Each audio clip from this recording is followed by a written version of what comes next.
It is Jabria Jabbers, and today we are going to be reviewing the book The Way I Used to Be by Amber Smith. And before I get into, so this is going to be spoiler free and it's going to be broken down into sections. First, I will give you this antidote or this fable that happened in real life to like premise. Then I will get into what I liked about the book, what I didn't like about the book. Then I will read a poem that I wrote about the book, and then I will give you the rating out of 5, 5 being the best of what I'm rating in the book. So, my eyebrows. I want to preface this by saying when I was in high school, I went to the mall with this boy I had a crush on. He was older than me, and he was white, and he was straight, and we went to the mall, as I said before. And because we were teenagers, he was showing me these things that he thought was cool. And one of the things that he thought was cool was this building that was outside the mall, on the outskirts of the mall. And he, like, as we went to the building, he was telling us why he liked the building so much. And he was saying that he was fascinated because they wouldn't let you go up the floors on the building. He was saying like watch, when you go inside, they won't let you up. They won't let you get on the elevator. You can't go to any floors. They'll block you from going to the floors. And at the time, I remember kind of like faking my excitement and like faking my curiosity with what he had for the building. But after reading this book, it clicked for me, that memory, that fable. I don't know why I'm calling it a fable. It clicked for me, that memory. The reason that he found it so fascinating is because it was probably the first time in his life where he was hit with the realization that he couldn't have access to something. As a white, cisgender, straight man or teenager at the time, it had never occurred to him that he would not be allowed into a certain space. And I think especially the idea of not being able to go up in the elevator, not being able to rise to a greater height, a greater perspective. You know, being on a higher floor allows you an advantage of people who are on the ground. And it had never occurred to him that he would not be allowed that access, would not be allowed that advantage. And that, my dear, is the preface. Everything you need to know about The Way It Used to Be. So, plot, trigger warning, this book can be very triggering to anyone who is a survivor of sexual assault or who knows anyone who is a survivor of sexual assault. Or it could just be triggering to you as a person, because when terrible things happen to humans, I feel like we should all be hit personally, in my opinion. But basically it goes through the 4 parts of high school here in the States after this young girl, Eden, has been a survivor or victim, rather, of sexual assault. And what I liked about the book, I liked that it was very much a stream of consciousness type of written book. However, like, not to the extreme. I feel like there's about a 45% stream of consciousness. I feel like it wasn't overdone. I feel like this book is perfectly balanced in terms of what's going on in the mind of the character, Eden, versus like the conversation, the dialogue that's happening in the book. I feel that the details, while they are visceral and while they are jarring and while there is great imagery, there is a perfect balance of metaphors, this kind of spiritual out-of-body experience that's perfectly done when describing even mundane scenes. I love the setting of this. I love how this could be anywhere in the country. Like, I don't think the author ever mentions what state they're in, what city they're in. It could be anywhere. I also love how They don't talk about skin color at all in this book, because it could be anyone this happens to. And now that I think about it, I feel that that's why her name is Eden, as in the Garden of Eden, where anybody could come in and take whatever they want from that garden. They could also plant things there and nurture it and grow it. And there are some people that do in this book, but there's also people who take from it. Then you get the people who don't know what to do with the so-called weeds. For example, dandelion are called weeds. There are some people who don't know what to do with them. Dandelion are very medicinal. They have a lot of medicinal properties that help a lot of people.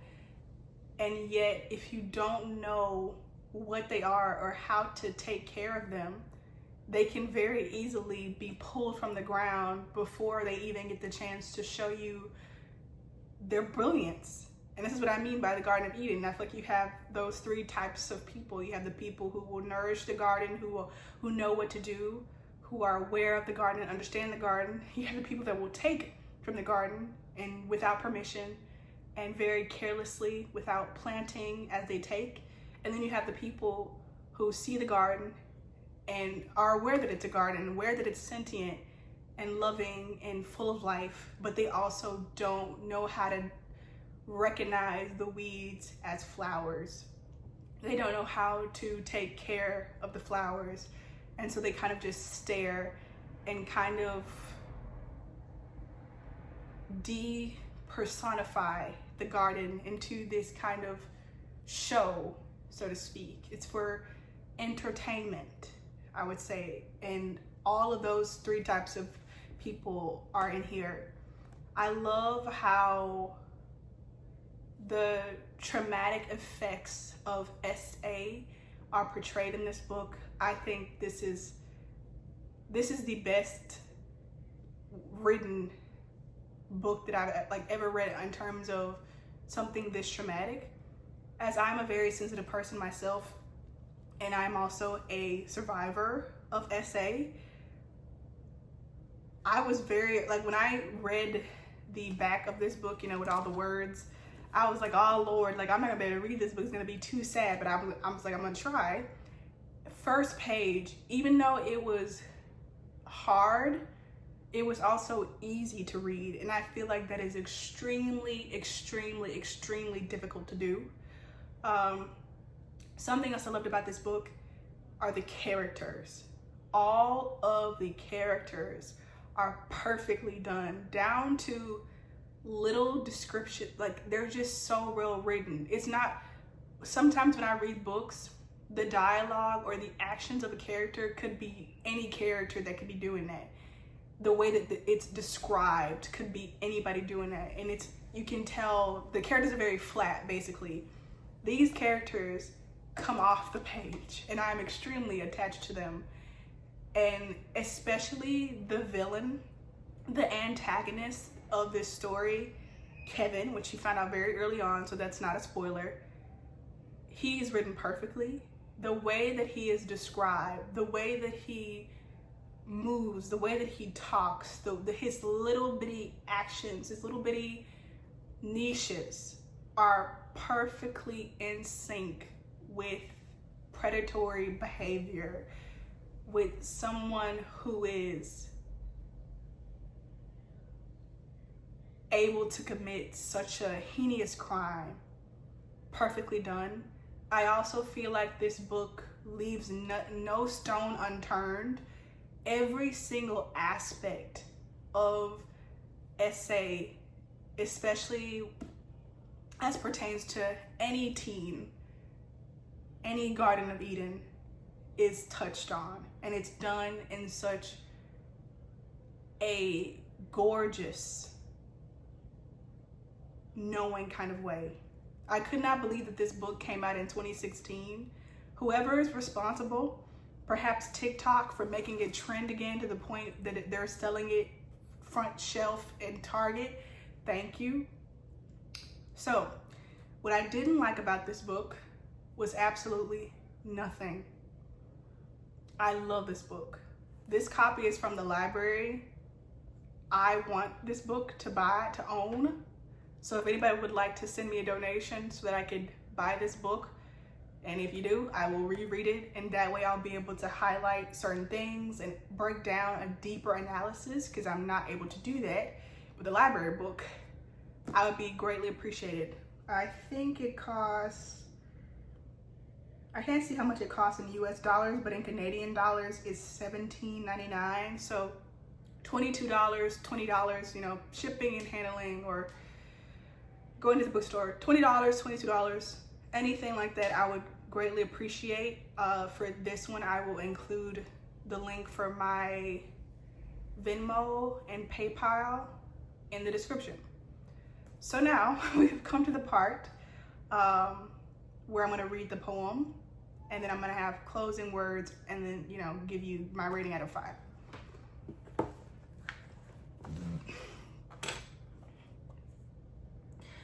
I don't know how I survived it when all they wanted was for a caterpillar to be a rose. I'm gonna read that part again. I don't know how I survived it when all they wanted was for a caterpillar to be a rose. I, in my gym shorts, tiny and unable to dodge anything at all, in my Kmart shoes, they saw cowboy boots, but I was more like the cattle, with 3 too many stomachs, and taking much too long to chew what they so carelessly forced down my throat, with no regard to the fact that they are what they eat, and I would eventually be their feast, as a babe, as a premature, and yes, even after that too. So it's understandable that she wanted to be a butterfly, but she was a caterpillar when they crushed her beneath their basketball sneakers and silenced her with their popular adult speakers. She got cut short as a caterpillar, and so she played the only power card she had within her grasp. She did like undead things do and died. And she would be lying if she told you immediately that she became a dandelion. She would be smug right fucking now if you took her lies as truth, but that's not the truth. She is not dandelion. She is more like the weed you didn't kill beneath your rubber boot.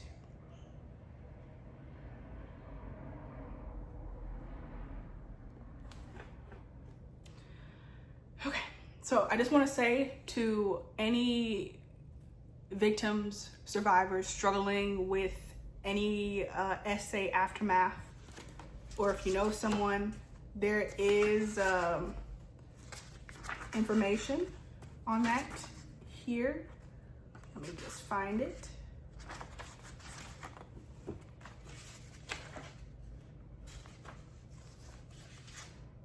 Okay, the hotline number is 1-800-656-HOPE. For free, confidential, secure support, visit Rape, Abuse, and Incest National Network at RAINN, RAINN.org, RAINN.org, or call the RAINN hotline. Again, 1-800-656-HOPE. So, final thoughts on this book. It's exactly what the New York Times or the JSL Start Review says it is. An important addition for every collection. I feel like everyone should read this book. And if I had it my way, I would recommend that all freshmen, especially the males, even though I don't like too often to distinguish between gender, but I would make it a requirement, a required read for especially males, first year of high school, to read this book. I feel that it is extremely, extremely important that we talk about these stories, which the author says as well. Let's see, what does she say? Though this book is a work of fiction, I recognize the millions of real-life teens who have in some way shared Eden's experience.